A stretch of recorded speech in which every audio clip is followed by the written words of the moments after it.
नमस्कार, आप सभी का स्वागत है हमारे YouTube चैनल पर। मोदी सरकार को सत्ता में आए हुए 7 साल से भी ज़्यादा हो चुके हैं।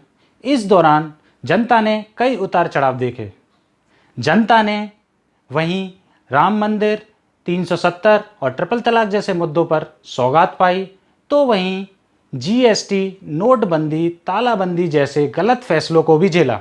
आगे आने वाले समय में ये सरकार देश के लिए, देश की जनता के लिए कितना कुछ करेगी, आइए जानेंगे आज की चर्चा में। आज की चर्चा में हमारे बीच 2 मेहमान मौजूद हैं। सबसे पहले मेहमान भक्त शर्मा जी और दूसरे मेहमान जनता राम जी। इन दोनों का मैं स्वागत करता हूं हमारी आज की चर्चा पर। तो आज की चर्चा का पहला सवाल, मोदी सरकार के आने से भारत में कितना कुछ बदलाव हुआ है। मैं सबसे पहले आमंत्रित करूंगा भक्त शर्मा जी को कि वो इस बारे में कुछ कहें।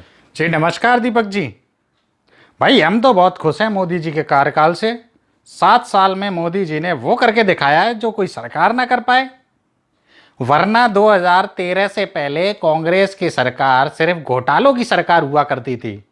चाहे आप 2G स्कैम की बात करें, सत्यम स्कैम की बात करें या कॉमनवेल्थ गेम की बात करें, 2013 से पहले हमारे विश्व भर में सिर्फ यही इमेज बनकर रह गई थी, ये इंडिया घोटालों वाला इंडिया है।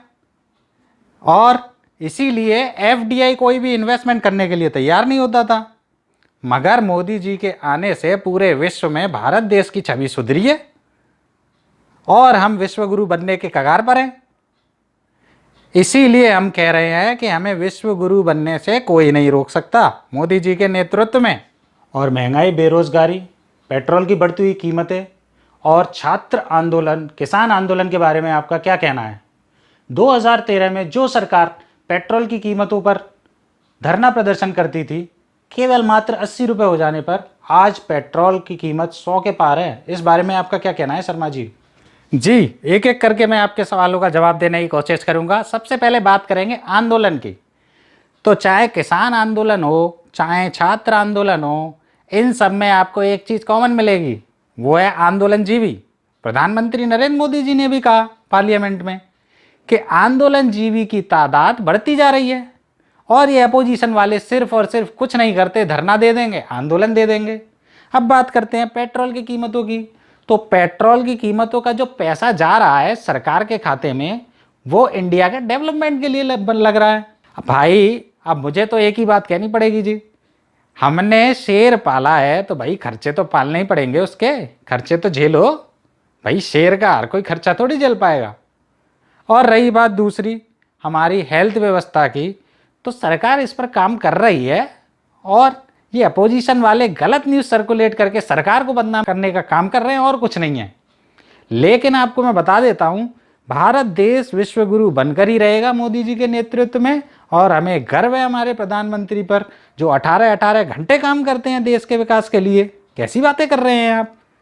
अगर ऐसा नहीं है तो आर्टिकल 370, राम मंदिर और ट्रिपल तलाक जैसे कितने ऐतिहासिक फैसले लिए हमारे मोदी जी ने। वरना पिछली सरकारें तो सिर्फ इस पर चर्चा करने से घबराती थी। तो हमें गर्व है भाई अपने मोदी पर और बीजेपी पार्टी पर। भक्त शर्मा जी, मैं आपके सवालों से अभी संतुष्ट नहीं हुआ। आप फिर से कांग्रेस की ओर इशारा कर रहे हैं। सारी गलतियां कांग्रेस की थोड़ी हो सकती है। अब तो बीजेपी को आए हुए 7 साल से भी ज़्यादा हो चुके हैं। सवाल तो हम मौजूदा सरकार से ही पूछेंगे ना। मैं अपना रुख दूसरे हमारे बीच मौजूद दूसरे मेहमान की तरफ करना चाहता हूँ। जी जनता राम जी, आपका क्या कहना है मौजूदा सरकार के बारे में। इन 7 सालों में हमारी कंट्री की वर्ल्ड हैप्पीनेस इंडेक्स रिपोर्ट में अगर आप रैंक देखें तो 139 रैंक हो चुकी है आउट ऑफ 149 कंट्रीज़ में 2021 में। यानी देश की जनता खुश नहीं है। जनता राम जी। नमस्कार दीपक जी। ये भक्त है, इनकी आंखें कभी नहीं खुल सकती। इनकी धोती भी उतर जाए तब भी इनकी आंखें नहीं खुलने वाली। इन 7 साल के दौरान जनता कितनी परेशान है ये सिर्फ जनता ही समझ सकती है। नोटबंदी, तालाबंदी, रातों रात फैसले लिए जाते हैं और जनता पर थोप दिए जाते हैं बिना किसी प्लानिंग के। आप मुझे एक बात बताइए, नोटबंदी के दौरान कौन सा नेता और अमीर आदमी लाइन में लगे हुए थे पैसा निकालने के लिए। पिसती तो आम जनता ही है ना। अब ये विश्व गुरु बनने की बात करते हैं। 2025 तक हमारी इकोनॉमी यानी अर्थव्यवस्था, हम बांग्लादेश से भी नीचे आ जाएंगे अगर IMF की रिपोर्ट माने तो। कैसे विश्व गुरु की बनने की बात करते हैं, समझ में नहीं आता है इन लोगों को। फैक्ट्स पर बात करिए ना। अब आप खुद सोचिए, GST की वजह से 6.8 लाख कंपनियां बंद हो चुकी हैं। इनकी वजह से बेरोजगार कितने हुए होंगे बेचारे, सड़कों पर आ चुके हैं वो तो, उनके बारे में कोई बात नहीं होती। आज अर्थव्यवस्था तो चरमरा ही रही है, साथ में एजुकेशन सिस्टम भी टूट चुका है पूरी तरीके से। लेकिन शराब की दुकानें खुली हैं, स्कूल बंद हैं, शराब की दुकानें खुली हैं जनाब। ये अच्छे दिन आ रहे हैं हम लोगों के लिए। इनसे पूछिए ज़रा कि कौन से विश्वगुरु बनना है हम, ऐसे कहाँ के विश्वगुरु बन जाएंगे।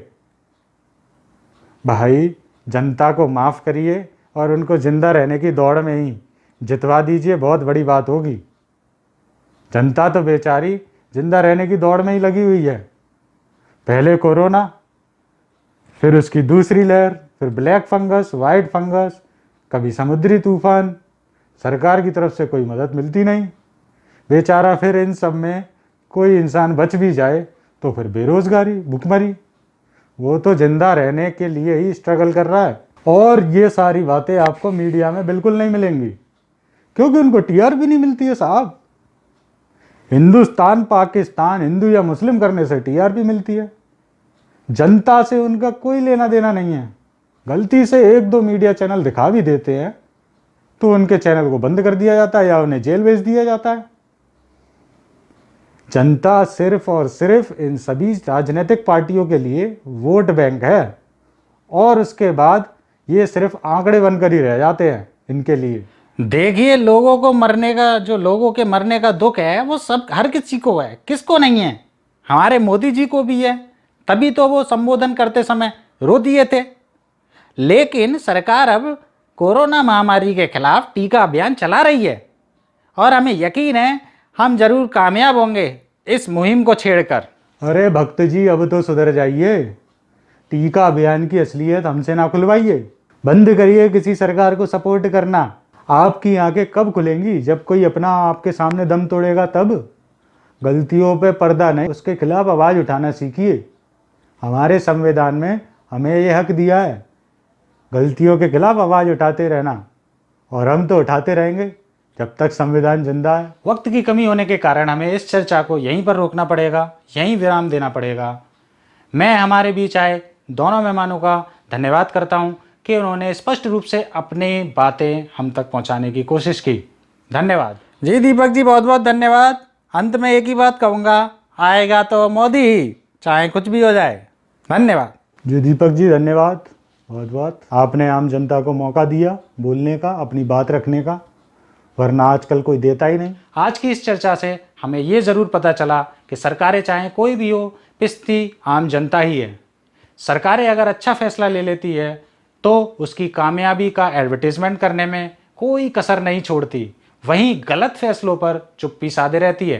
देश की मीडिया भी अब चापलूसी करने की दौड़ में शामिल हो चुकी है। शायद इसी वजह से वर्ल्ड प्रेस फ्रीडम इंडेक्स में इंडिया की मीडिया की रैंक 142 हो चुकी है आउट ऑफ 180 कंट्रीज। ये तो देश की जनता को ही तय करना पड़ेगा कि वो इमोशनल होकर किसी सरकार को चुनते हैं या फिर उसके काम को देखकर। आज की इस चर्चा में हमने जनता और भक्त दोनों की बातें आप तक पहुंचाने की कोशिश की। आप किसके साथ हैं कमेंट बॉक्स में हमें ये ज़रूर बताइए, देश की जनता के या भक्त के साथ। इस महामारी के दौरान आप अपना और अपने परिवार का ध्यान रखिए, हैंड और सैनिटाइज़र का प्रॉपर इस्तेमाल करते रहिए, मास्क का भी प्रॉपर इस्तेमाल करते रहिए, और हमारे चैनल से जुड़े रहने के लिए हमारे चैनल को सब्सक्राइब करिए, और यदि वीडियो हमारा पसंद आया हो तो उसे लाइक करिए और शेयर भी करिए। धन्यवाद।